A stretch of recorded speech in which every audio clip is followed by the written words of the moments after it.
Hello and welcome to the Wisden Cricket Weekly podcast. This episode is brought to you by Charles Tyrwhitt, pros in effortless menswear, whether you need a casual weekend look or sharp tailoring. For the month of June, we're offering listeners 20% off with the code WISDENPOD. You can use that either online or simply quote that in store.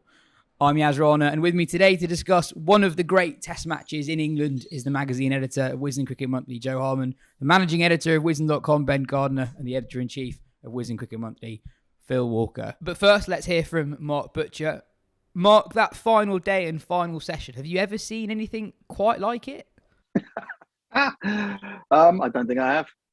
No, I mean, I was down at pitch side during the tea break, and with Simon Dool, and we were both kind of, clanging nerves a little bit, just wondering which way it was going to go. It felt like the game was completely in the balance.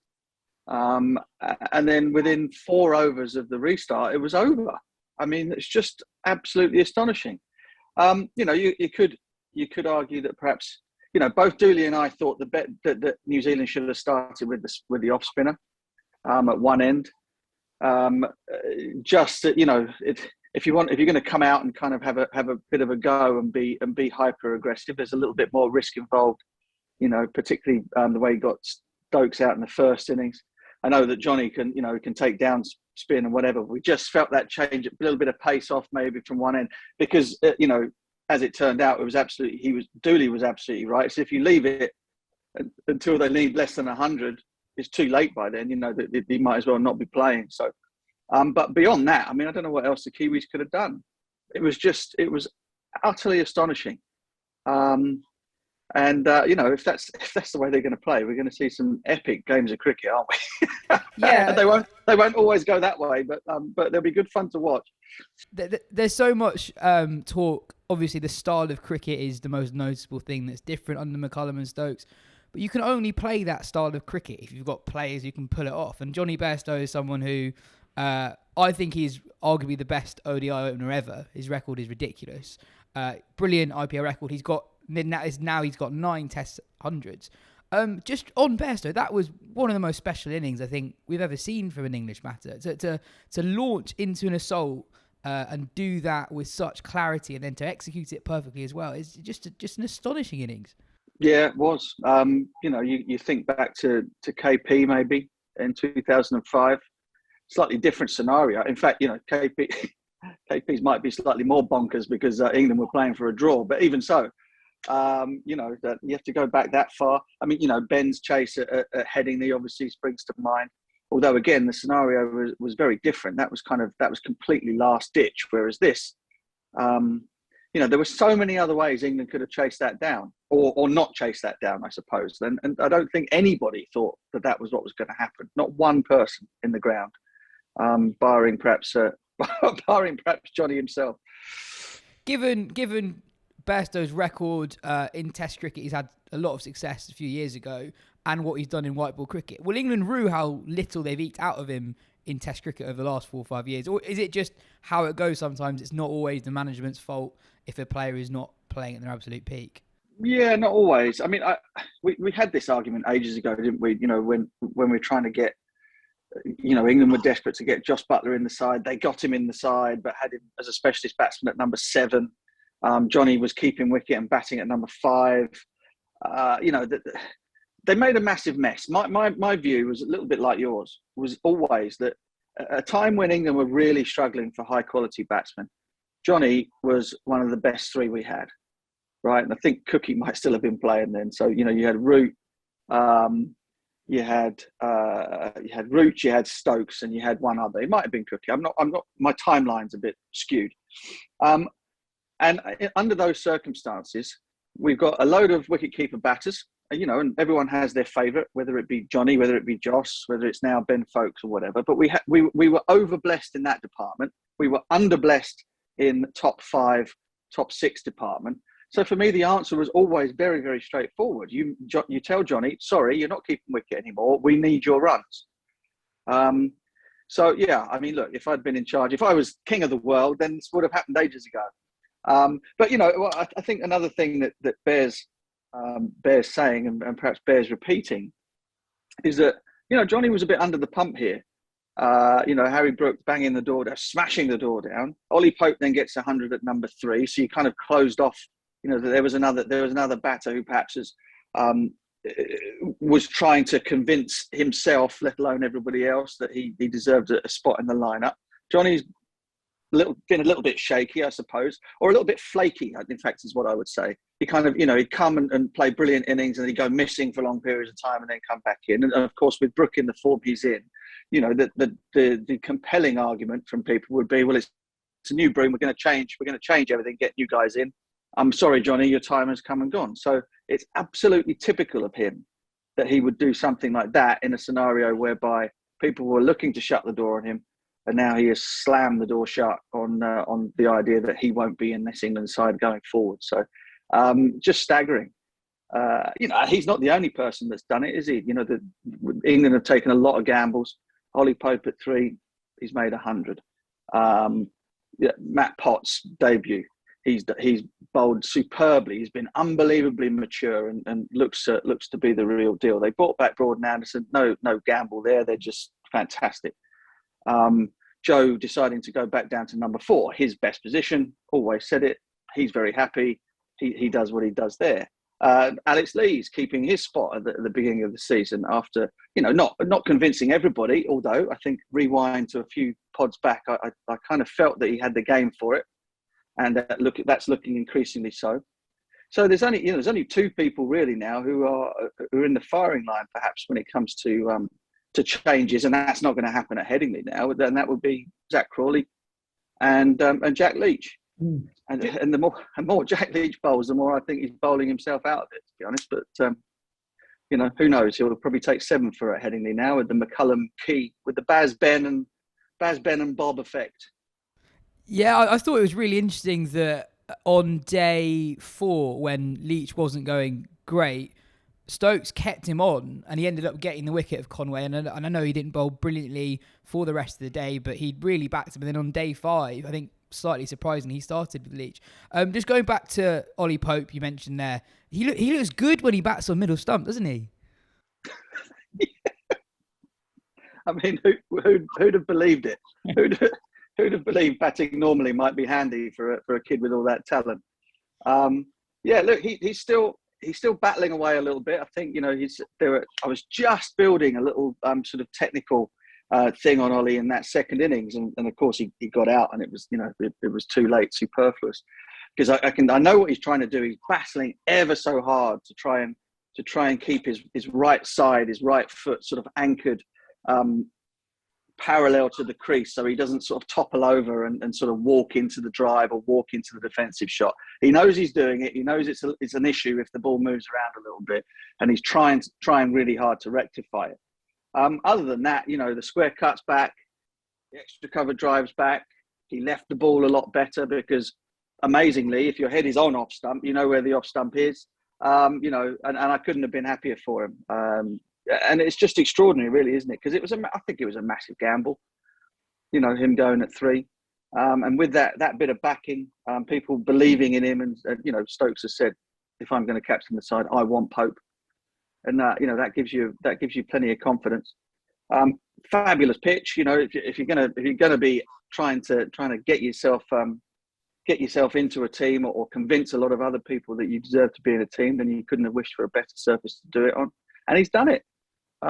Fabulous. I like how difficult it is to crack Test cricket, even if you're as talented as Ollie Pope. I just like that it is that hard. We had a question from a listener called Billy, and it was directed to you. Just a question for Butch. Given the pitch and Crawley not getting runs, when was the time when you felt that you'd missed out? And what does that feel like? Did it annoy you or motivate you? Just interesting to know what it does to people when you yourself aren't scoring runs when the team is enjoying success. Blimey, it's a really good question, actually. I was always very sort of inwardly focused with my game, so it kind of I wasn't bothered about pitches that weren't that great. I felt I was just as likely to score some on something that was seaming around and swinging as I was on a flat one, So I never felt like, oh, I've missed out because this pitch is so flat. But it would always be more a case of, you know, it would have been lovely to have contributed, to have done something in a special win such as that. But the issues for Zach, I suppose, but moving away from the answer, because I haven't got a very good one for it. You know, it didn't used to bother me missing out on flat ones, because I thought I was as likely to score some on ones that were doing a bit anyhow. It was just, can I get my brain and my game into the right sort of shape that I can go out there and play the way that I know that I can. And that for me is the issue for Zach at the moment, is that his game, I don't know whether he's got, you know, a lot of things in his head. He's, you know, thinking about various technical issues, whether he's doing a lot of work behind the scenes to try to fix them, whether or not he's just deciding to try and watch the ball and play naturally. I don't know. I'm not in touch. But, you know, you're going to get a couple of good deliveries from bowlers like Bolton Saudi as an opener. That's going to happen. The issue, I suppose, for him is can he find a way to be as imposing as he knows he can? And I think at the moment he needs to benefit as much from the sort of like that belief and that sort of wanting to sort of go at the ball, go at the bowl a little bit more as anybody else, because he's 6'4", hits the ball as hard as anybody, and at the moment just cannot get himself out of the crease. You know, he's very, very stuck in the crease. His weight is a little bit back. The bat he's always got that issue with the bat coming slightly across the line of the ball, but at the minute he's kind of a sitting target, because that positivity, that red pill or the blue pill, I can't remember which way around it is in the Matrix, hasn't quite got through to him yet. But given the way that it's going, you know, you wouldn't bet against it happening at Headingley. It'll be, you know, Crawley gets double 100, Leach takes 7 for, England win 3-0 in 2.5 days. Possibly wishful thinking. Just on more generally, how we're 2 tests. I keep pinching myself. We're only 2 tests into the McCullum-Stokes era, and things have changed completely. What do you make, particularly on Stokes and how he carries himself in the field and the influence he has on individuals? I mean, I think it's fascinating to see how Lees and Foakes are just completely different players to the ones we saw in the West Indies. 2 players who are reasonably early on in their Test careers, and you know, they've looked completely different in their series against New Zealand. Yeah, and that's not an illusion. That's absolutely true. I think the whole team, actually, they kind of, when you have the guy in charge, is kind of like is a bit of a, you know, he could be deemed as a bully by the opposition, you know, or somebody that's kind of aggressive, imposing is probably the right word, scratch bully. It makes everybody walk taller behind him, you know. You kind of you feel as though, well, you know, our man in charge is kind of invincible. That makes me invincible too. So there is definitely an element of that. I think the way he captained the side in the 3rd innings was really impressive, because I'm sitting, you know, again, you're sort of sitting there watching the game and you're kind of calling it in your head and you're thinking, what would I be doing in this situation? There was a particular moment, and I think it was when Matt Henry had that partnership going with Mitchell, and they had, you know, men back on the hook and all this kind of thing. And I'm sitting there thinking, he's not going to hit it out to deep square. He's not got the game for that. He doesn't want to do that at all. So him being out there, which looked, you know, it's kind of semi-aggressive, but it's also a run-saving position, stopped him from thinking about trying to get a bat on a ball, you know, get a bat on the short ball. He was quite happy getting out of the way. And as this is going through my head, that, you know, I say it to, I can't remember who was on comms, and funnily enough, Ben does exactly that. He brings the guy up. They go to, you know, they basically say, well, if you want to have a hook at it, there you go, have a go at it. And the very next ball, he has a horrible flap. He gets leg side of it, tries to hit it offside, top edge through to the keeper. And that sort of thinking, that sort of making a decision from an aggressive point of view, looking at the batter and saying, he's not very good, he can't do this, so I'm going to give him the opportunity to and see what happens, is something that was missing under Joe a lot. You know, it was always kind of, he would give people more credit than they deserved as a captain, and therefore, you know, you wouldn't make aggressive movements that might end up paying dividends in terms of wickets.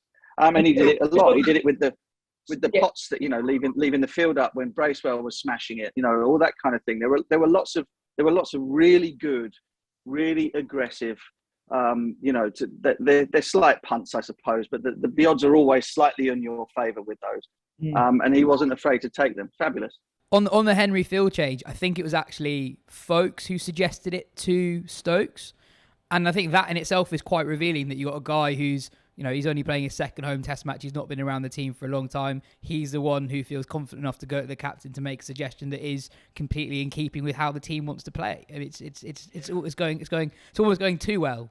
Almost going too well. I mean, so Potts would do the same thing. He'd stand at the end of his mark and move the fielders around. There was a moment, actually, I think there was a moment where Stewart wanted a field change, and it was a slightly defensive one, and Ben just waved him off, So, and that's all part of being a captain, isn't it? You kind of, the great thing about it is that you give everybody the responsibility to take calls and make calls. But at the end of it all, it's you that says yes or no. At the end of the day, and the players seem to, of course, it's going to be more difficult times. I mean, they could very easily have lost the first test. They could very easily have lost this one too. I mean, it was just utterly epic. I thought that 35-run partnership between Bolt and Mitchell at the end, I thought that had stuffed it. Basically, I thought kind of, oh man, it's a little bit too many. The rate's gone up a bit too high. You end up 4 down for once with 160 left at tea time, and the clock's against you, and you're just thinking, man, such a shame, because that CricViz or the WinViz thing kept having the draw in. I'm looking at it on day 4 thinking, no, the draw's way out. It's not happening. But at tea time, you're thinking, bugger, the draw's back here. Oh no, do it with 22 overs to spare. Yeah, and we've got 4 more test matches this summer for the men to look forward to as well. So you're off for a week in Amsterdam? I'm going to Amsterdam for the 3 one-dayers, and then I get back on the night of the 3rd one, and then go straight to Headingley for the last test match. So I'm going to be on the road for a bit, which is nice, and the weather's lovely. So I mean, what could possibly go wrong? Absolutely. Well, cheers for your time, Butch, and we'll catch you next week. No worries. An incredible test match with the final session, the likes of which we've not really seen before. Jonny Bairstow hitting 93 or 43 after tea. England scored 133 runs in 1 hour and won by 5 wickets after conceding 553 in the first innings. Phil, have you managed to get your head round what happened?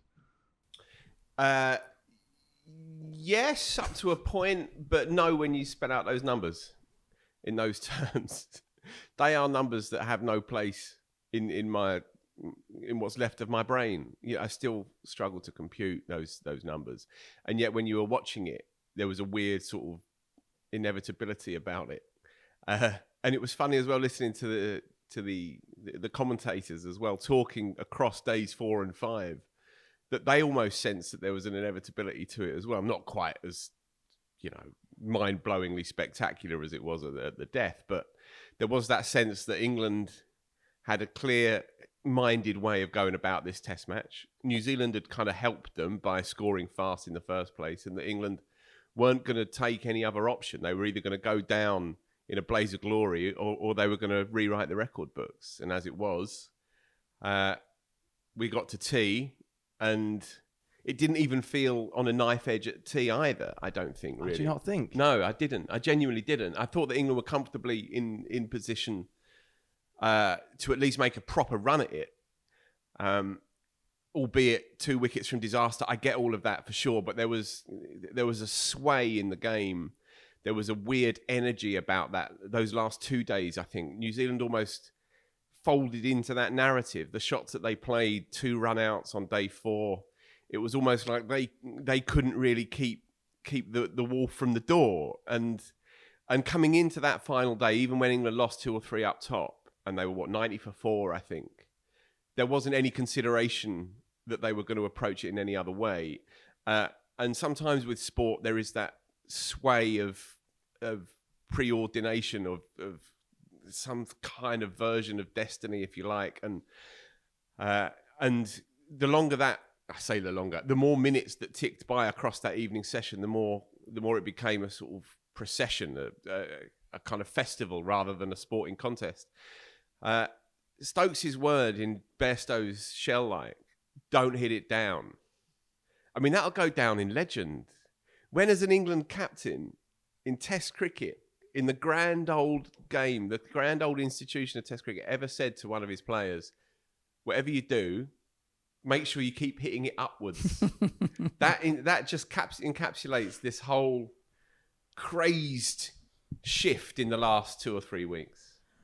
How much do you think all the chat in the across the whole Test match was about how if England had to chase a big score, they were just going to go for it? And how much do you think that played a part in New Zealand not really having any control of the last 2 days? I mean, you're right. New Zealand batted quite strangely, and it was almost like they weren't really sure what to do. And then in that final session, when England came out, they just didn't know what to do either. How much do you think the way in which England have almost talked themselves up has played a part in what ended up happening on the pitch? I think hugely. And as Phil said, New Zealand played their part in that through some great cricket, through some pretty poor cricket on day 4.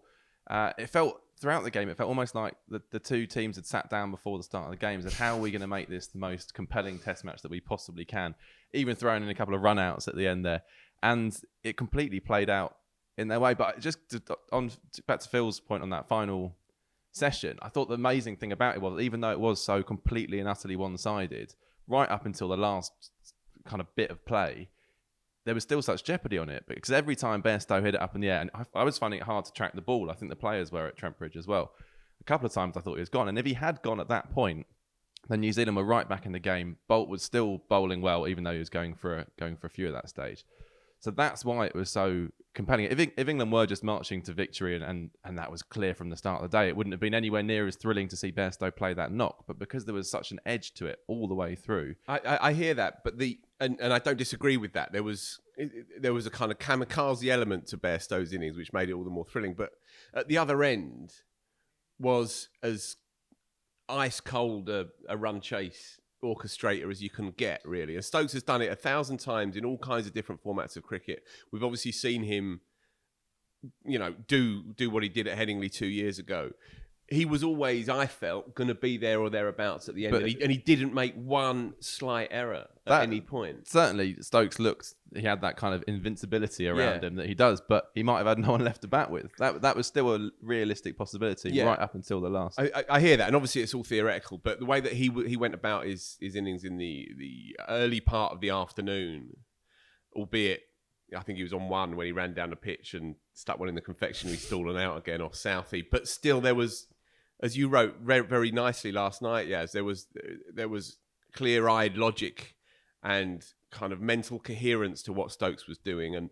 And my instinct watching it and just enjoying it, but my reading of it was that if Bairstow flailed away and got out for 60 or 70, then Stokes would have still been there.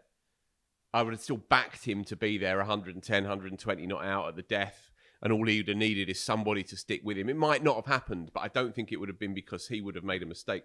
I thought of all the things we've seen in this Test match, alongside the kind of quiet emergence of Alex Lees, which is obviously a big positive, and the way that Ben Foakes has kept and batted has been excellent for the last 2 or 3 weeks. That's really important for the team.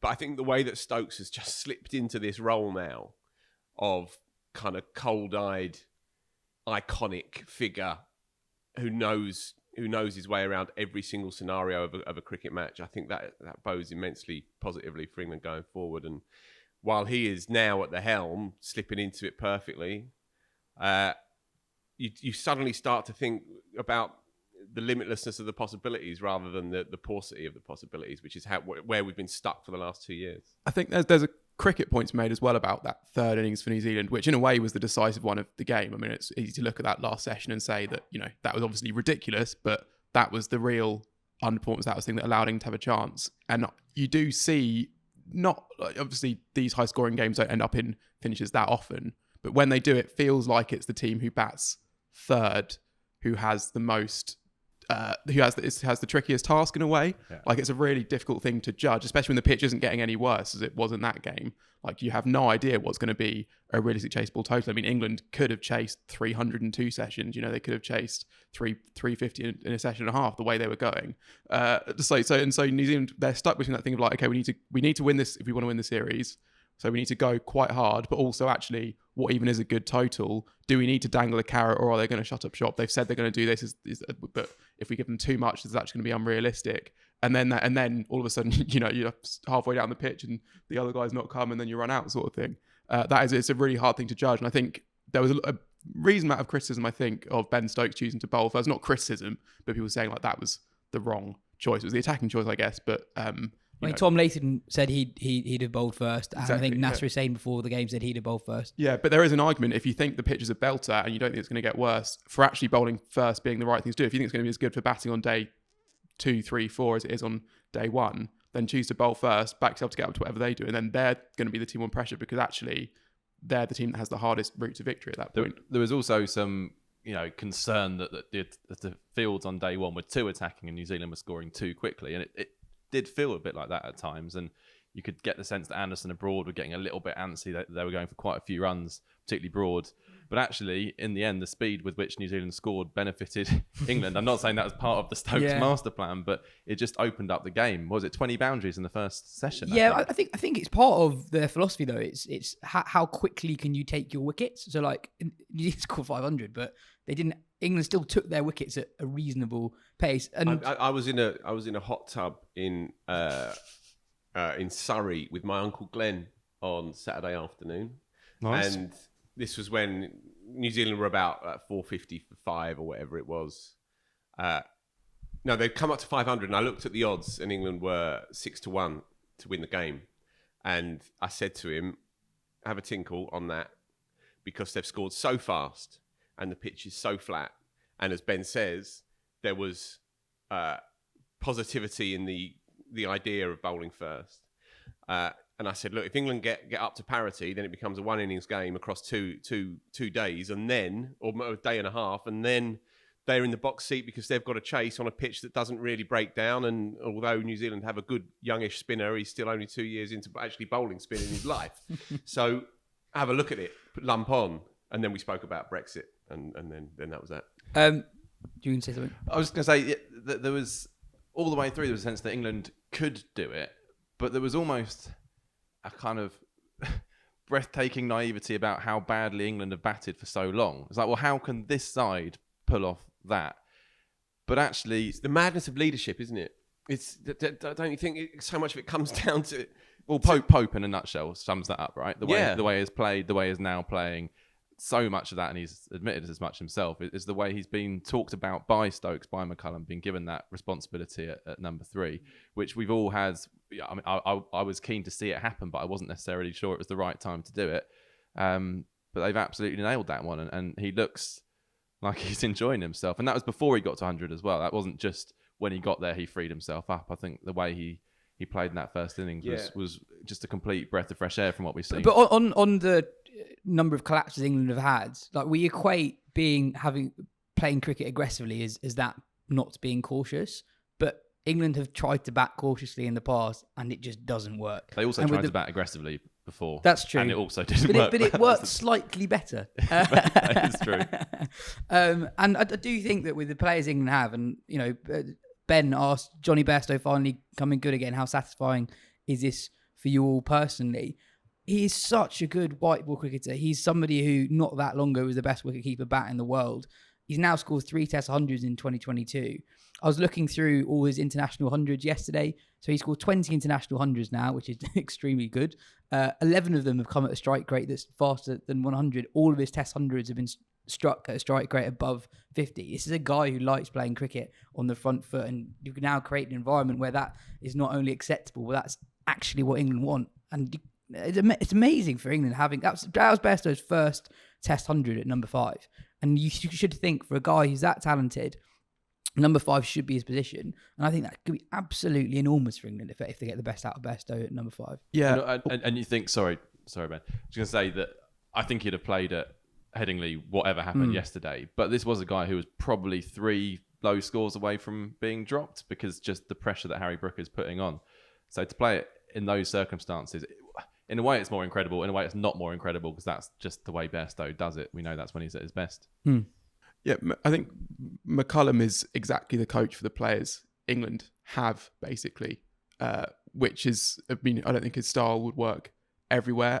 But I think that there maybe, I don't know if it's caution exactly, but it is possible to think that absolutely everything is fixed. And there will be times when England try and do this and it doesn't work. And I think that days like yesterday should justify that in a way. But I think that, like, say with like Pope at 3, it's easy to say, he's got 100 there, big tick. But then we've also been saying, like, these were a flat wicket, easy conditions. He will face harder technical challenge at number 3. And we've seen in county cricket that he can make big hundreds on, flatter pitches. That the question will be, can he survive that technical challenge in a position where he has, rarely batted before, I guess. Even in the West Indies, England were making 500 very quickly. Now they've managed to do that and win a game of cricket, which makes a big difference. But it's a weird one, because you can sort of see that, with the players they had and some of the signs were kind of there, and yet it also feels completely kind of alien. And also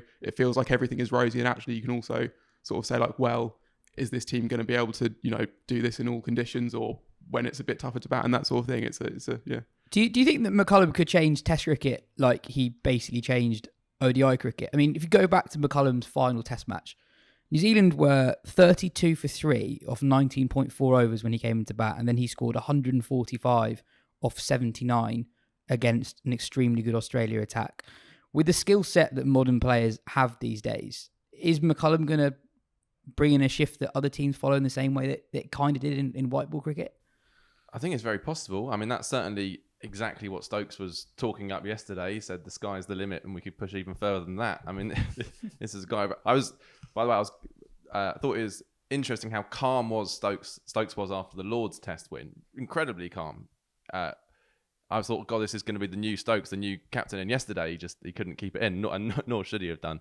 I suppose yesterday the conditions were perfect for this to come about. This was a exceptionally good day 5 Test wicket. Jameson was out injured. The weather was fantastic. The crowd were in. It was all the conditions were in their favour, and I don't think that necessarily means they're going to do it everywhere, and nor should they. And we've had a few comments on Twitter and a couple of emails come through of people concerned about the sustainability of this. But I think just enjoy what happened yesterday. And these are deeply scarred long-term England Test cricket fans, and we have to respect that place. But so are we. Because that's even more reason to enjoy it when it comes about. But I think the point is, one of them specifically said Test cricket is all about playing to the conditions, and I think England did that absolutely perfectly yesterday. I think they realised it was on and they went for it.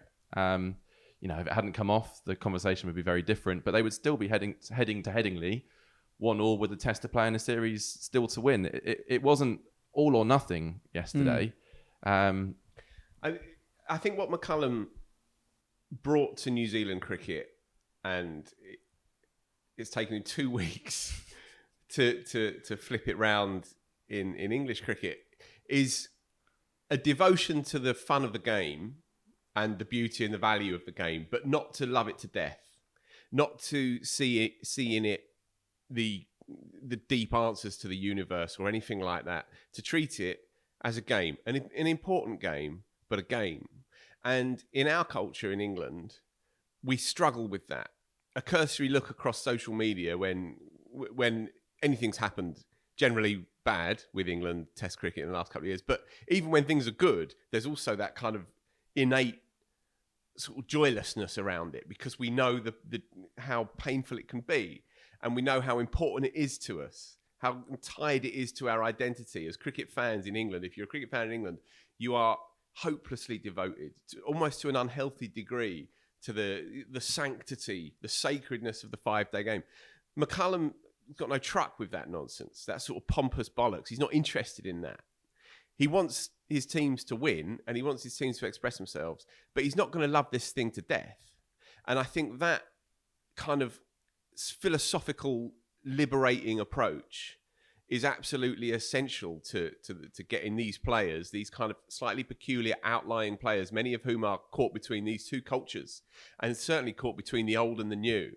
I mean, this Test match was simultaneously an old-fashioned Test match and the most crazy, futuristic Test match all at once. And I think McCullum sort of straddles that cultural divide really, really well. And of course, he won't give a toss about bringing people with him. He won't give a toss about history and conventions and origin stories. He won't give a shit.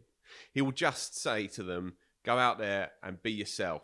And then when you've deepened as far as you can go into yourself. See how much further you can go. See what you can bring out of yourself that you've not yet done as a professional cricketer. Already it's happening. Joe Root, fourth morning, when he's already 150 odd not out, whatever, he first he gives an interview when he's not out, which is rare. Secondly, he says, I'm interested in taking test match batting to another plane. I'm interested in bringing all of the things that I've learned, all the things that are culturally now a part of modern cricket into my test match game and combining all of these new ideas so it coalesces into being the best player in the world. He doesn't have to, by the way, because he already is. But if that's how he wants to play it, and then 20 minutes later, we reverse laps or whatever the term is, Southie over short over third man for six. So already there is that cultural shift, and it's happened madly. It's happened pretty much overnight. Yeah, I feel like not, and again, I don't want to put a damper or anything. It might be slightly early to suggest that, England and Brendon McCullum are about to revolutionise and redefine Test cricket as we know it. I mean, 2 wins from 2, great. Well, sorry, just on that, the most amazing Test last year was the Rishabh Pant stuff in Brisbane. Yeah, which played was in a similar before. way. But that's my point, was that that's before Brendon McCullum took over England, and then there were shades of the Gabba in this, but I think that shows that is a more general trend. I mean, obviously Brendon McCullum has played a part in it. I don't know if you can give him full credit for what happened at the Gabba, and yesterday, as everyone said, is like it was a unique set of circumstances as well as England playing in that particular way. Obviously, fourth innings targets, the dial has shifted dramatically, and that's not down to Brendon McCullum. Obviously, it's not. But what has shifted is England's relish and appetite for going for it. The obvious comparison is 12 months ago at Lord's and that horror show on the final afternoon when they didn't back themselves to chase 2.5 and over or whatever it was. It's a crude comparison, but it nonetheless serves a point at this stage. Brendon McCullum has not revolutionised the game because the game was evolving constantly anyway. And the Rishabh Pant comparison is very good, but then it also flows back into many, many years ago. South Africa chased 400 at Perth, and these kinds of scores have been going up and up in the fourth innings. But what has changed is that England's new collective just didn't consider for a second playing it down. Keep playing it up. Keep going up. Don't you dare think about those 3 fielders on the leg side boundary. Just don't even consider that. Just keep going over them and over them and over them. And that is the perfect metaphor for this new crazy time. And that's why I think the timing of McCullum's appointment is so important here, because fair play to Rob Key, by the way. Fair play to Rob Key, but also there are huge similarities with the ODI white ball reset thing, because similarly to England in that World Cup, they had to get so bad for people to realise that this had to change so dramatically. If they'd have got to maybe scrape to a quarter final, there wouldn't have been, I don't think, that willingness to kind of tear up the script and go again. Similarly with this Test side, we have been so bad that there is this willingness to do it a different way. I'd think if McCullum had come in and England had a decent record, won most of their tests at home, lost most of them away, it would have been very difficult for him to come in and rewrite the whole thing. To be honest, they probably wouldn't have even appointed him in the first place.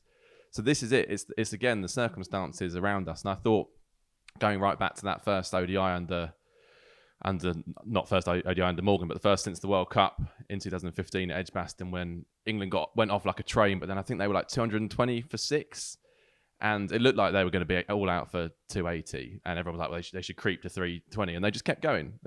Butler played an astonishing knock, scored a century. I think Rashid got a quick 60. They ended up getting 400. And you were kind of watching it sort of through your fingers, thinking, this is not how you play a 50-over innings. This is not how you do it. You're meant to just make sure you get as many as you can, certainly bat all your overs. Remember everyone used to say that? Now everyone's like, why would you bother doing that? And I think it's the same with the Test side now, that there is a willingness to see things through a fresh perspective, partly because we've seen such bad results for so long. And it's the perfect scenario for him to come into. England chased 299 yesterday in exactly 50 overs. And before 2015, they had chased 299 or more in ODIs twice. So that's a good stat. That is very good. Stat. Ben, just kind of taking a step back, how do you think that overall win and the Bairstow knock kind of ranked to the great English innings and great English wins of the last 20 or so years? I mean, it's just so hard to compare, because it's like, how do you compare that to, Cook or Peterson defying like a dust bowl. It's like I think it was the daringness of it and how quickly it turned from, because I was with Joe feeling kind of tense at tea, like wondering a few quiet overs or a wicket, and do they shut up shop, and how quickly it went from that to inevitable. So I don't know. I mean, I'm not going to sit here and rank the top 10 or 15 and say it is therefore fourth. But it was a brilliant innings. Maybe top 5, I guess. I don't know. Well, England have conceded in the match. Maths. The best part, 700 runs. Ben, a bit more? Yeah. No, best part, 750 runs. Do you want another stat just quickly? Hold on. Well, is it about 730 runs? I think something like that. Something They've like that, conceded in the game. 550 and 285 or whatever it was. Sorry, more like 850, 830, yeah. Sorry, yeah. Loads of runs. Lots of runs. Loads of runs, maths. You went to Oxford. And they won the game with 20 overs to spare. I mean, how can that not rank as one of the all-time great Test match wins? Also, look at the reactions of the players. Stokes says it's bigger for him than Headingley or the World Cup final. Yeah. Bairstow says it's his best knock for England, and he's played quite a few, 20 international hundreds. So whatever we made of it, look at what the players themselves felt about that victory. It says it all. I was thinking about what Stokes said about the win, and obviously from a fan point of view, you think like that is a bit of an over-exaggeration, where when the theatre of those two games was absolutely extraordinary. But I do see how this win, from a captain's point of view, but also just from a team point of view, will be more satisfying, because it doesn't feel like there was that much chance involved. Like, in a way, I can imagine Ben Stokes almost waking up in a cold sweat thinking about the World Cup final, had anything like, God, what if Lyon had taken that ball? What if the ball hadn't deflected off my bat like that? And think that in some ways, fortune played a massive part in those, which makes them all the more memorable as sporting occasions, but as a feat of achievement must like diminish them slightly for the individual. Not that we would think that looking out, but for the personal point of view. Whereas this was just England's just outplaying a team who didn't deserve at all to be outplayed, basically, because of how they played in the game. There are a lot of drop catches though, yes. and the game is very, very different if both teams caught well. Although felt roughly even in the end. Also true. But I think I agree with that level of performance. England didn't play very well in the World Cup final, really. Probably shouldn't have won it. Again, Headingley was Stokes, wasn't it? Whereas this was an amazing team effort from, half a dozen people played a huge part in winning that game for England. And Headingley didn't really feel like the start of anything either, I think. And the World Cup final obviously felt like the end of something. Headingley, there were sort of whispers around, is this going to be Stokes' ashes with it now 1-1? But I don't think anyone was too surprised when Australia won at Old Trafford and therefore retained it. And then, coach was already on the way out, but was gone at the end of that. And then, it's been not a huge amount to shout about since then. And I don't think anyone was that surprised. Whereas this does feel like the start of something, even if there will be, it's not always going to be this good, which is why it's worth enjoying this one. Phil, on Pope, that's his first home 100. I really like how, for someone who just totally dominates county cricket, Test cricket is still so hard to crack. Do you think this 100 will give him the confidence to kind of play in the way he does in county cricket, or do you think he'll still find batting at 3 very difficult? Well, he is a good player, and we've been consistent on that. It's been baffling to me that he's struggled so much. After Port Elizabeth, that should have been the watershed innings, and yet it seemed like the blip for a year or two, and yet he's demonstrably a good player. It's no great level of insight to say that.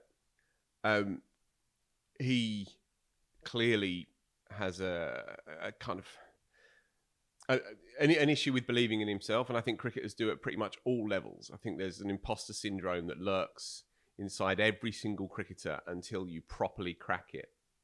And they talk about that in their sort of private moments or more open moments. Pope always, I'm not being wise after the event, I mean, we've always said it, Pope does have the game to make runs at Test match level. What will happen now is he will be given 10 Test matches to see if that's his rightful position. I thought it was encouraging to see how he played in the second innings in particular. He got a real jaffer. I think he got 30 odd or whatever, but he played well. He played with a bit of creativity. And look, I mean, overall, technically, he's clearly the finest of the young players coming through.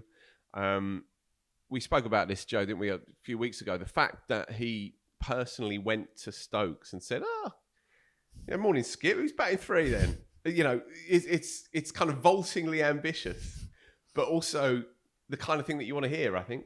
It shows that he was up for the scrap, that he'd also asked Surrey, should I bat 3? And he'd asked Stokes, should I bat 3? And he said, in typical no-nonsense fashion, don't worry about it, mate. I'm going to play you anyway at 3. Don't think Amla was budging as well. No. As Amla said, it's just one more ball. Yeah. It's just one more ball. Doesn't speak much of his own form, that. No, that's another story. I think the thing with Pope, and I think most of us here have felt that there is that sense that once the switch is flicked, that he might just go on a run.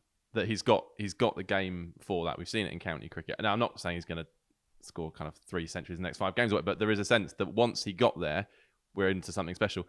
With Crawley, I don't get that at all. I'm not saying he's not a good player. He's clearly very talented, but it still feels like we're very much that point where you might get a great knock out of him, but that doesn't necessarily mean the next 3 or the next 4 or the next 5 tests are going to be consistently good. But maybe for McCullum, for Stokes, that's kind of enough to work with for the time being. They're happy to work on that potential as long as you see just enough flickers of it. Crawley will definitely play the next test and the India. weird one-off game. He'll definitely play both of those. I think he should. Burns, and then I think you look at it again after that. Yeah, obviously Burns just got 100 for Surrey and is in good form, and as England openers go, has got a decent enough test record. But it would seem very odd the way they're playing at the moment to drop Crawley and bring Burns in would feel quite counterintuitive to the whole project, the whole plan. So I agree with Phil. I think Crawley will get at least 2, and I think they might stick with him for longer than certainly a lot of people on social media want them to. I didn't want to talk too long about Crawley. But if he doesn't do well in the next 2 test matches, his record will be like the worst ever for an English opener who's played this much. He averages 23 from 15 test matches opening the batting. If he has 3 failures in a row, his first class average will go below 30 after not a million miles off 100 games. I think. So has no one ever averaged that much, that low from the same England number of games? So currently he's just better than Brearley, but if you have a couple more failures, he'll go below Brearley. No England openers average this low, but then pick their average up later in their career. No, I don't know sure about that. Don't know about that. But in that's terms quite of an important point, right? If we're talking about potential here. Yes, but.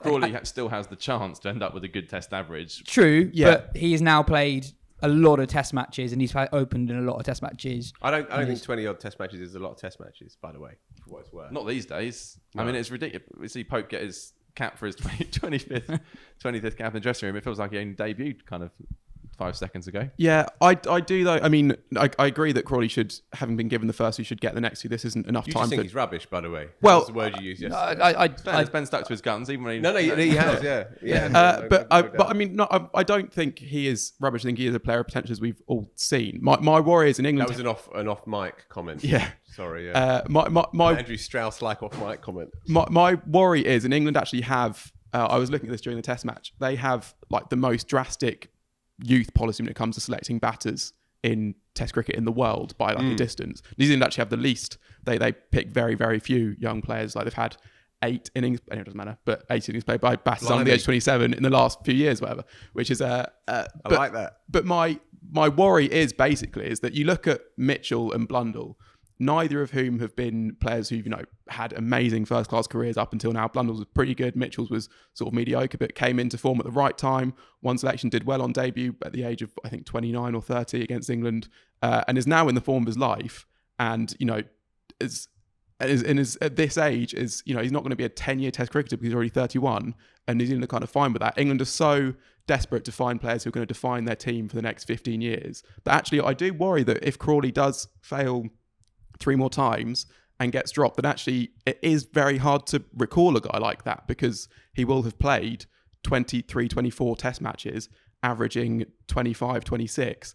And then, people are going to say, like, why are you recalling that? We already know he's bad. When we don't, because, batters tend to peak around the age of 28 to 32. But England never pick, or very rarely pick those players of 28 to 32. And then even if they do, they don't back them. They back their young players when it seems like, but like even Pope, you couldn't say he has been ready because he hasn't succeeded up until this point. They pick young players, give them lots of chances when probably it's a bit too early for them, and then they say, "Oh, we've tried that and it didn't work," and then go on to the next young player. And then England are like basically never picking players in their peak unless they've somehow managed to break through that cycle, which doesn't seem to make a huge amount of sense to me. And so Crawley, I do think is he's very talented. Every you see the way he hits a cover drive, there's lots to like there, and you kind of think like, why are we forcing him to be a Test cricketer right now, when that is going to be the detriment of him being a Test cricketer at the age of 28? We can say, 24 Tests isn't that many, but it is a lot, and very few players. In one game, it's not. When you're not playing very many championship games, but he has because of the.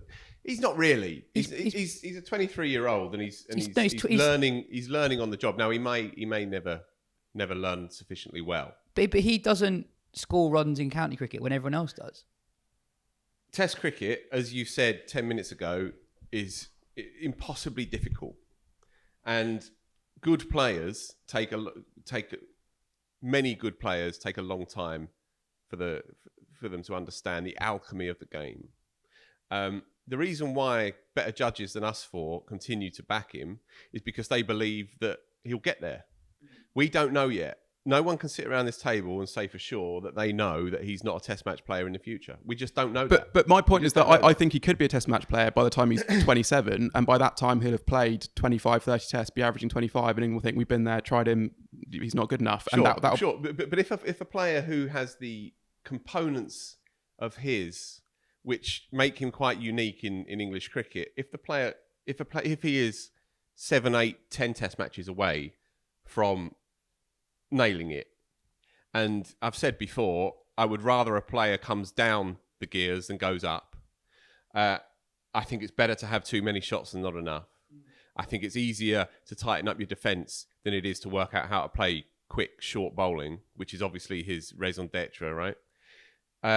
If that Crawley period is 8 Test matches from now, 10 Test matches from now, with his unique characteristics in the story of English cricket, then we talk about logic and daring and the clinch that they're now in. It makes logical, daring sense to stick with him and see where he ends up in 7 to 10 Test matches. Yeah, I don't know where that is, right? Yeah. I don't know where that is, but I'm trying to explain to myself why the statistics are secondary in the mind of Stokes and Root before him, and now McCullum, and so on and so on. I completely understand all of that. I just think He also got 2 really good balls. he did. I understand all of that, but also I just don't see it being any different to Jason Roy playing Test cricket or Alex Hales playing Test cricket. My point is just also go through the England top 7. They're playing this more daring form of cricket. 6 of the top 7 dominate county cricket. Absolute dominate county cricket this summer.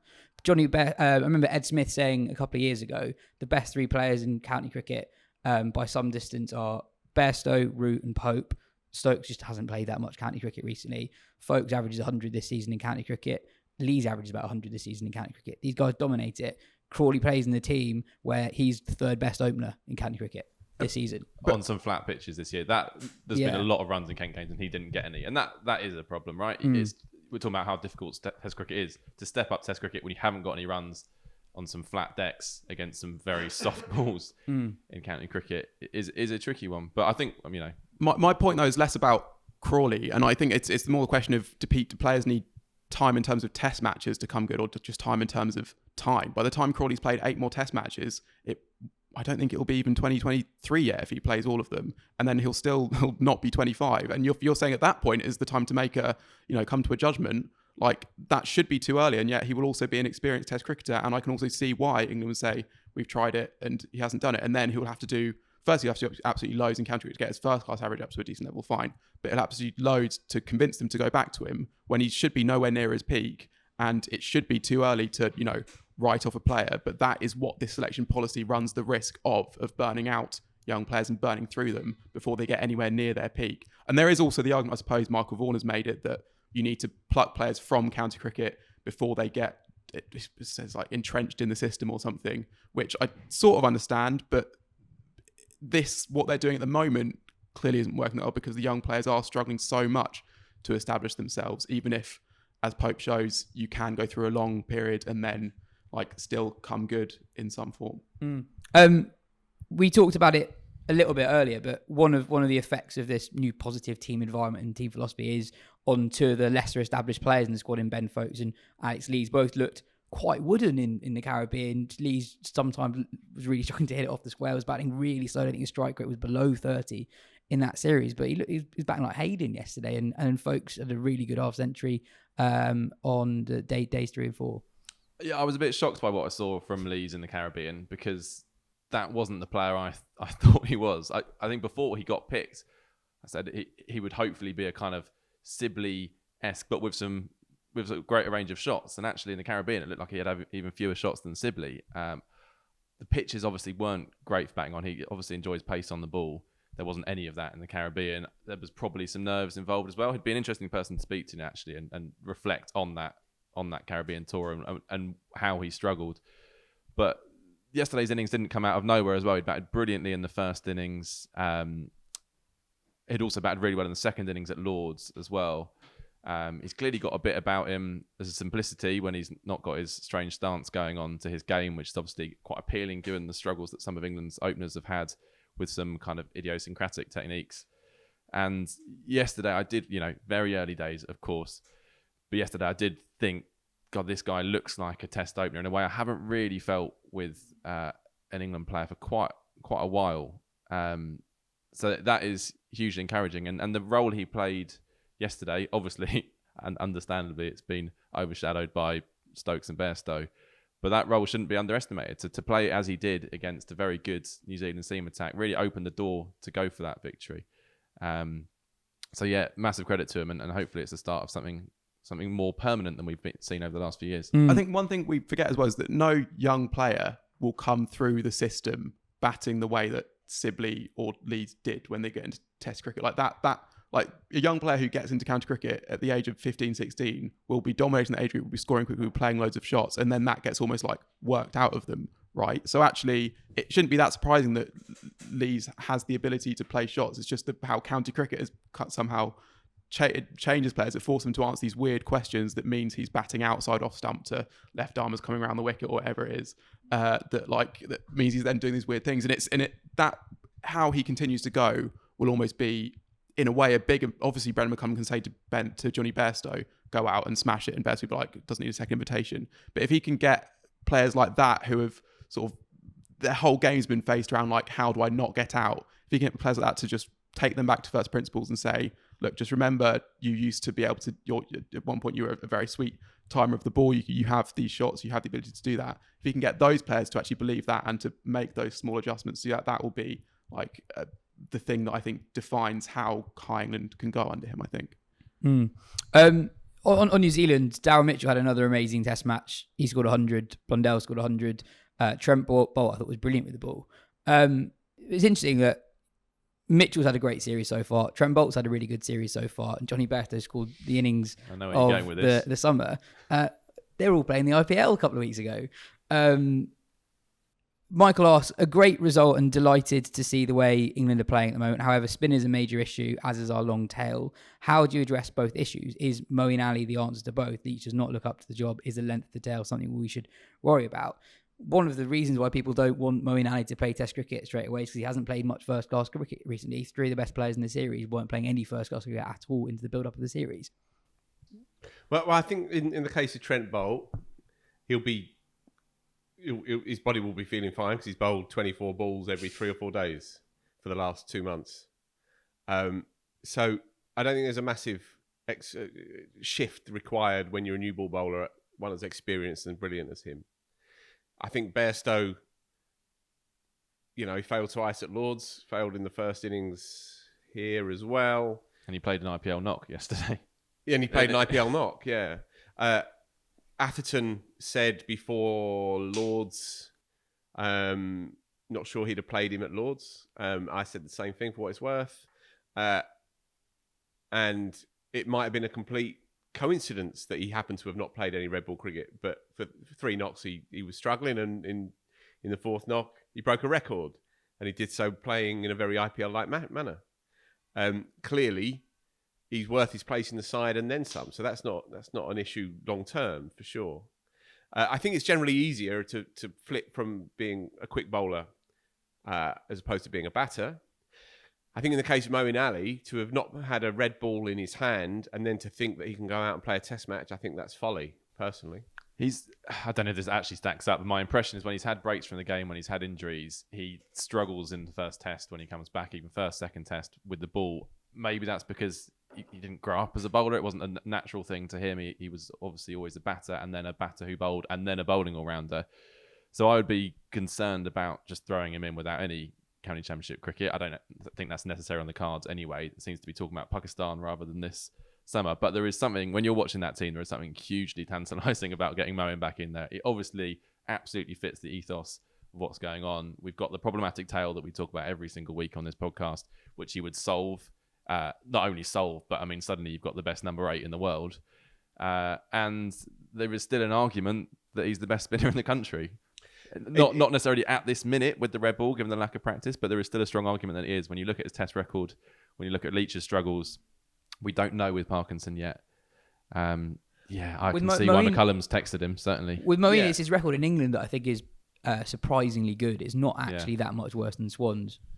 Yeah, indeed. It's not beyond the realms that he could feature this summer against South Africa. It's also probably not essential that he features this summer against South Africa. I think if England are going to win those test matches, they'll probably end up doing it other ways, albeit he does have a great record at home against South Africa. He was player of the year, player of the series a few years back. But again, coming back to the no-nonsense common sense thing, obviously he'd be great in Pakistan. And whether he's played any red ball cricket in New Road in July is kind of irrelevant to the build-up to a test series in October out in Pakistan, where they'll play a warm-up game or two and they'll be training, obviously, every day with the red ball, and they'll be playing intra-squad games with the red ball and all the rest of it. And then on those pitches where he does rag it and he will get a bit of purchase, and also they're not going to be bombing him. All right, they've got some quicks, but we saw how placid those tracks were. I mean, Pat Cummins even had to work for his wickets. So him at 8 changes the complexion of England's mid to lower order completely, for sure. So I don't have any issues with him coming back into that side. I'm not sure it's necessary to really have that conversation, at least now, for South Africa. I don't know where I stand on this, by the way, but it did strike me that he's rather casually said, well, I had a chat to McCullum, and I'd be open to playing Test cricket again. And I just wonder how, say, Joe Root may hear that, and maybe look at himself in the mirror and think, was I really such a monster? Was I really so unbearable for Moeen to think that he could possibly play Test cricket under me, but now with a phone call or two and a nudge in the ribs, and now he's open to it again. If I was Joe Root, I'd be wondering, I could have done with you here and there, and where did you go? Well, we were discussing this yesterday, and I can see how people could think that this is Moeen picking and choosing. I mean, he sort of is. I mean, he retired, but he also just chose not to go to Australia when England, I guess, could have used him. But I think there's a couple things here. First is that we're in a new world now where, the top level of English cricketers don't need to play Test cricket to have financial stability. Totally so there is going to be a negotiation aspect. I also think that Moeen can say I'm going to do this one or not this one, and England kind of have to choose whether they're happy with that, but they can't demand something from Moeen. I think also he is a particular case, partly because of how much he doesn't owe England anything, because of how much he's been, messed around by them through his career.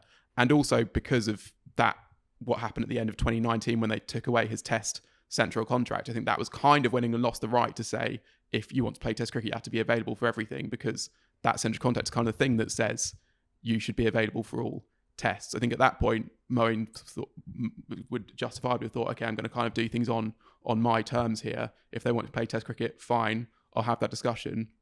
But I don't feel any sense of duty to do it week in, week fair out. enough. Yeah. As I say, I don't really know where I stand on it. It struck me. And fundamentally, people are allowed to change their mind, right? He was in one place and now he's in a different place. I think I did wonder what Jack Leach might have thought in the middle of a Test match, reading about Moeen Ali unretiring himself. Probably not what he needed at that moment, as he's kind of struggling himself. I suppose the conversation was more around Pakistan than now, but it's probably a bit of a kick in the teeth to the premier spinner in theory. Stokes really backed him in this Test match when it wasn't going that well on day 4. He kept bowling him, eventually gets Conway out, and he started him on day 5, which I think was a bit of a surprise. And one thing I just say, I know we've talked a lot about Leach, where he's at as a bowler at the moment on this podcast in the last few months. What I would say is that pretty much every team that's come to England in the last 3-4 years has really struggled, with the exception of Australia, has really struggled with like what to do with spin bowling. Yeah. Look at New Zealand, Das Patel bowls 2 overs, that's him done for the series. Well, he might come back in the next test, but that's him dropped. England have had 3 different frontline spinners in the last 3 years. Don Best in 2020, Moeen last year, Jack Leach now. Shadab Khan played like 1 test match in 2020 and moved out. Teams don't really Ashwin know. didn't play a test. Exactly. He's the best spinner in the world. So it is just very difficult to be a spin bowler in England. And I think we probably harshly judge Moeen Ali's test career just purely as a bowler, forget the batting, because he was the first guy after Graham Swan and he did things in a very different way. He was predominantly an attacking spinner rather than a containing one, which England haven't really produced. So I'd say just very briefly, I can remember Panesar when he came into the side and taller than Leach and a more energetic, aggressive. The revolutions he would put on the ball would be more intense than Leach. And good players against Panesar, he got a lot of them out in those early years. In England, I'm talking. You know, he got Yunis Khan out, he got Inzamam out in that 06 series. He got good players out because you'd have to wrestle the ball to the ground and there would be men around the bat, and sure, he'd drag the odd one down, but you'd have to wrestle it to the ground, and you'd get bounce and you'd get fizz. Leach doesn't offer that to me from what I've seen. He puts it there rather than rips it there, and perhaps this is still a player developing, and if we allow a degree of leeway to say Crawley, then we should allow 24 test matches isn't a very long time to a left arm spinner who's still discovering his game. All of that for sure. I would also say, while I have my reservations about how far he can go, you can't ask for worse than to be bowling in early season at Lords, Trent Bridge and Headingley. I mean, they are 3 graveyards for finger spinners. So I have no issue at all with Leach playing all summer. If they're going to pick a spinner, Leach being the spinner all summer, and then we have the conversation in September, I think. No, I completely agree. And also, I think with Leach, we are not seeing the best version of Leach at the moment. CricViz posted quite a few stats about his bowling. Bowling quicker, right? He's bowling quicker. He's bowling shorter. He just looks like a different bowler to the one who first got into the test team in 2018, 2019. Sorry to overtalk. That was really striking to me, and I watched him as closely as I could because I want to believe in him. I watched him as closely as I could, and the number of deliveries that just blurred into one, and batters were just sitting there and blocking it, and then when they wanted to come out of their box, they were doing it without any fear or favour because there was no deviation in the air, and so you can run down with confidence, you can sweep with confidence. There needs to be more variety in his bowling, but again, maybe he's just thinking, I need to get a foot in the door here.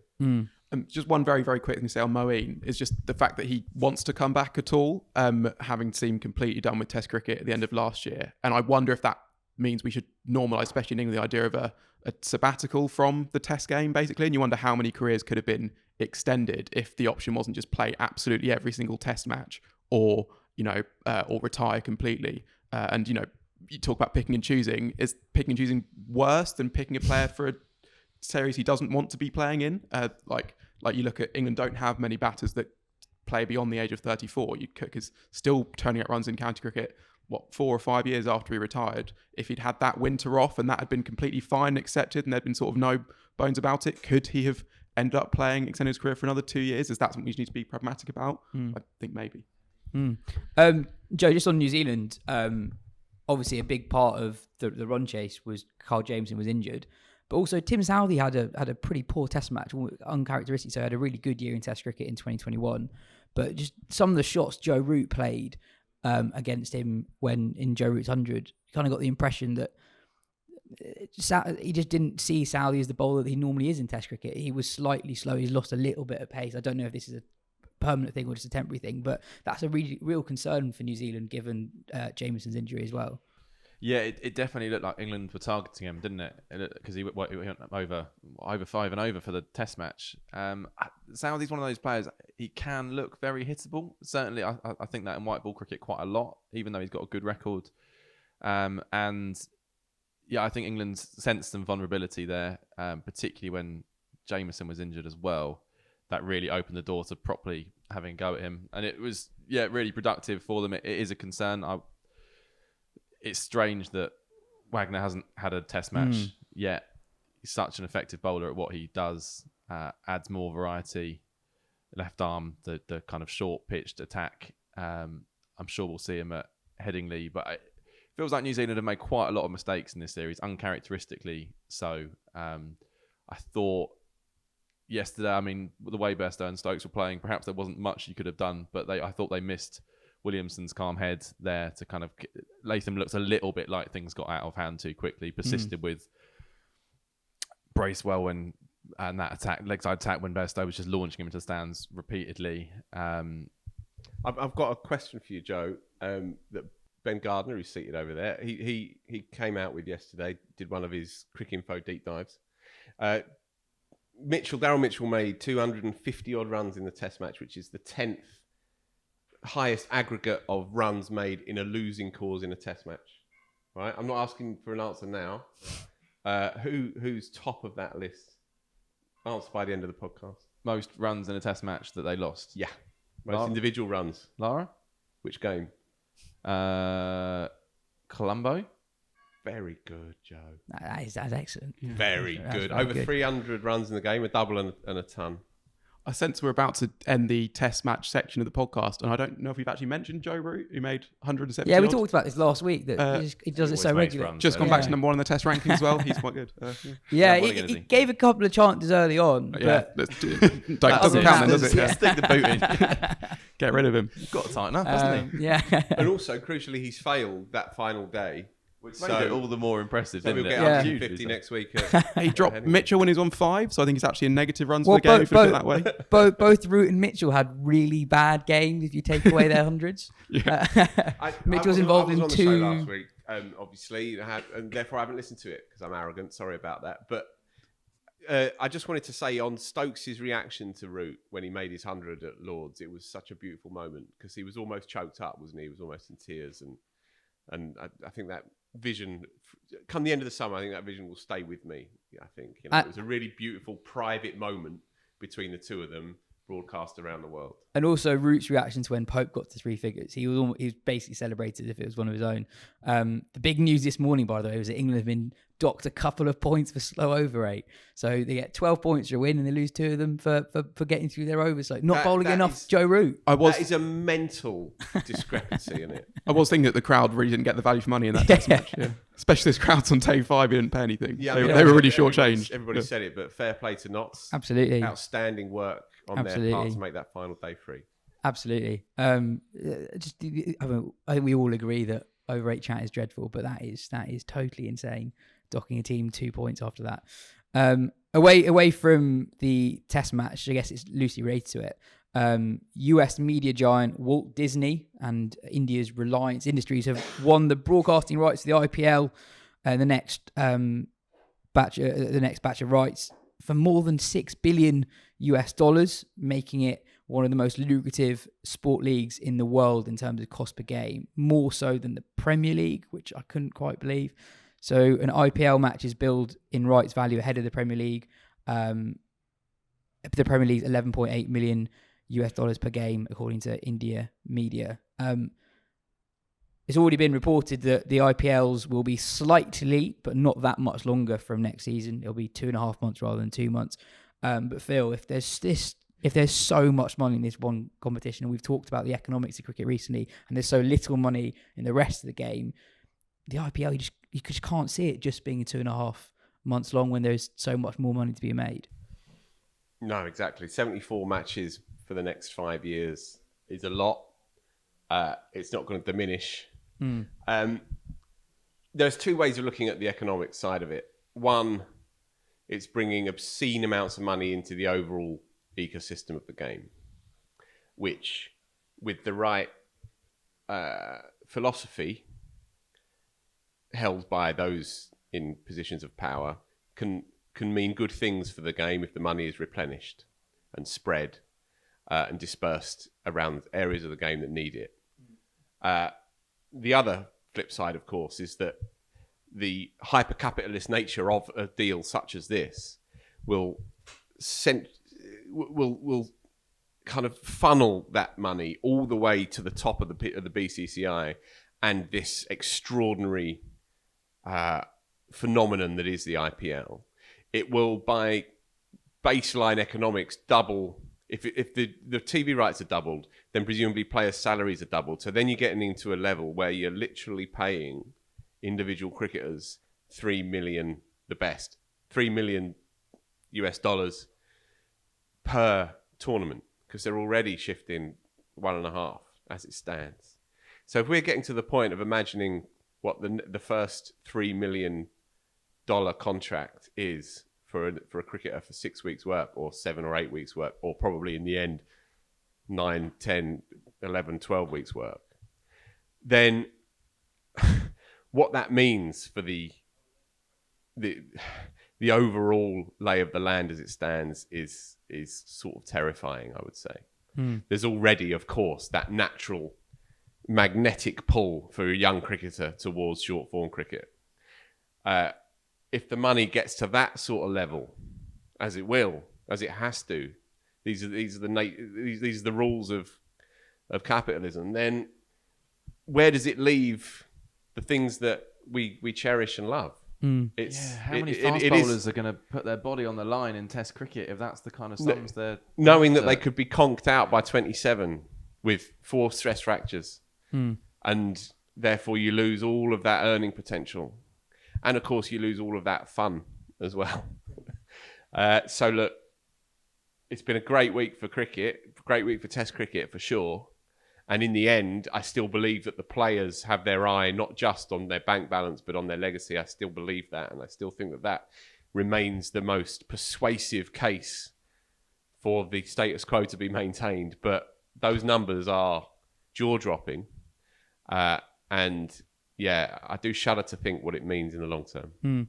There's been plenty of other international and domestic cricket that's worth talking about, but we won't have enough time to do that on this show. We've got another show before the third Test match, so we'll talk about it then. But before the next episode, England would have played some ODIs against the Netherlands, Ben. What are England going to learn? I think hopefully you'd hope they'd have some fun and learn a bit about the local culture and delicacies in the press corps. The press corps are oddly enthused about this trip. I can't understand that. No, I can't get my head around that. Think why. They're lining up to get their accreditation over the line. But yeah, I mean, I wonder what the per match amount you charge for this series would be on the rights deals. But yeah, what can they learn? I mean, it will be interesting to see how Owen Morgan goes. I mean, he should see this as a chance to get back into form. He's also struggled with his fitness. It'll be interesting to see if he can get. Sorry, I've said interesting a couple of times there, Phil. You're going to hit me after the podcast.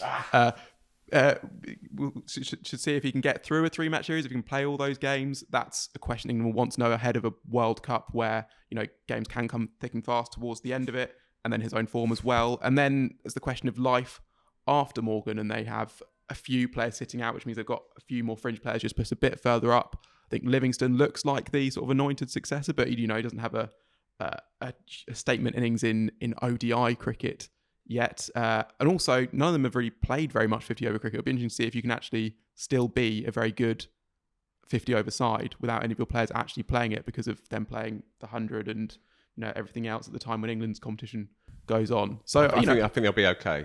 Yeah, they should. I think they'll be okay on that score. They might be all right, yeah. I think Netherlands are further away from their first choice team than England are. Yeah, well, that's. I mean, something needs to be done about that. There is supposed to be a rule the IC have for Super League is one of these tournaments where domestic teams are supposed to be obliged to release players for them. In practice, it doesn't happen. There are lots of players Dutch players who will be playing county cricket who would be in the Netherlands first choice team, and that is kind of a compromise they have to reach, but also does just diminish this series. And if teams like the Netherlands can't afford to have 4 or 5 players missing out, so that is a real shame. Joe, there's a new issue of Wisden Cricket Monthly coming out tomorrow. It's out on Thursday, but available to buy already on wisden.com. Yeah. Mm-hmm. What are the highlights? The cover story is a exclusive interview of James Anderson with a kind of bit of a difference. It's done by Felix White. He's obviously been kind of part of the mag for a long time. Is a mate of Jimmy's, co-host on the Tailenders podcast, second best cricket podcast around, and he's done it really nicely. So it's actually a 2-part interview. He spoke to him on the eve of the Lord's Test, and then he spoke to him again the day after the Lord's Test. It's a fascinating look at Anderson's last few months, which have obviously been quite difficult. The thing that really stood out for me is Anderson's kind of joy of bowling still. The skill of it still really gets him going, and that was part of the sort of strain and stress of being dropped by England and thought of not being able to do that again. Particularly getting him around the Lord's Test and what that means. He says like you'll just never recreate that feeling ever again in your life, so he's got to kind of drink it up whilst he can. But Felix is a really good interviewer. He asks questions that we probably wouldn't as, more traditional cricket journalists, to the extent that I sent him a long list of questions, didn't ask any of them at all. But he gets different answers as a result as well. And his relationship with Jimmy, I think, means he can delve into things a bit more easily than we might. Jimmy's probably a bit more open, to be honest, to talking to him. So that is definitely worth checking out. It's a really interesting piece. A bit of an interview with a difference, I would say, to the usual stuff. And a front cover with a difference. A very, very lovely front cover as well. So check that out. It'll be on social media. Whatever Felix says, it's a stunner of a front cover. We've got a kind of 2-part feature on Yorkshire batting and Durham bowling off the back of Harry Brook being on the verge of a Test debut, and obviously Matt Potts of Durham making his Test bow a couple of weeks ago. It's kind of about those players, but where they've come from, the traditions that have set up Yorkshire batting and Durham bowling obviously have provided England with so many fantastic players over the years. How does that happen? And is that tradition still continuing, particularly in the case of Yorkshire batting, which as batting, I spoke to Boycott and Vaughan about the traditions and how they've changed and how Harry Brook fits into that, which was interesting to chat to both of them. We've got Jim Wallace did a very lovely interview with Jeremy Coney, which was predictably gushing, but some beautiful stories in there. Always an interesting man to speak to. We've got all the county cricket as ever. We haven't mentioned county cricket yet. Are we doing that in a minute? Yeah, we'll do that on next week's show. Cocked off. Yaz just said that a few minutes ago. Oh, right. I did that thing again. Yeah. Phil, you spoke to Jack Haynes, didn't you? Worcestershire? I did, actually. What a lovely lad and what a fine player. And he's doing extremely well. He's 350 in his last 4 games? 3 Champo 100s in a row. Runs in the T20 as well. Looks good. Looks like a player. Only 21? Yeah, 21. Very polite. A little bit nervy. Occurred to me that I'm twice his age. I used to speak to these people on some kind of vague level playing field, no longer. But yeah, lovely lad. The kind of cricket, homegrown cricket that you really back and you really want to go well. Yeah, it's a really, really good magazine. It was an absolute bastard to pull together. The Lord's Test match came at a tricky time. A few things came our way, a few things didn't. Obviously, we had to get the Felix Jimmy thing over the line. It was sometimes with these things they fall into place very nicely, and other times you just got to wrestle with them to get to the end point. But we did that. I said if England hadn't won at Lords, it would have made it even trickier to pull together the Anderson thing. And we've seen again, Anderson's bowled. We literally hadn't mentioned him in the whole podcast, have we? But he's bowled beautifully this summer. And any concerns that, has he still got it? I think we can allay those fears for the time being. The 92 series, the Wasim Wacker series, Dan Brigham, he's a fine writer. He went revisited that series. That came out really nicely. I've done something on the parlour state of cricket in state schools, which is no great news, but again, to speak to people on the front line and how all the pieces matter, how that influences and affects the pathway system at counties. We spoke about Glamorgan a few weeks ago on the show. I went and spoke to various other counties as well, and I pulled that together quite early by my standards, about 11:30 on the day we went to print. I actually pulled that together and sent it on to Joe. Got an apology. I've never had an apology before, I don't think. There's late and then there's late. There was on the day the magazine went to print. To pull together. On the day the magazine went to print, Phil stocked the fridge up well in anticipation of a well-earned drink at the end of the day. Yeah, drink responsibly, kids, but I was drunk from 4:30 on the Wednesday until well into that weekend. Superb. I think on that note, That's all for today. Cheers, Ben. Cheers, Joe. Cheers, Phil. This has been the Wisden Cricket Weekly podcast. We'll be back next week for the third Test match.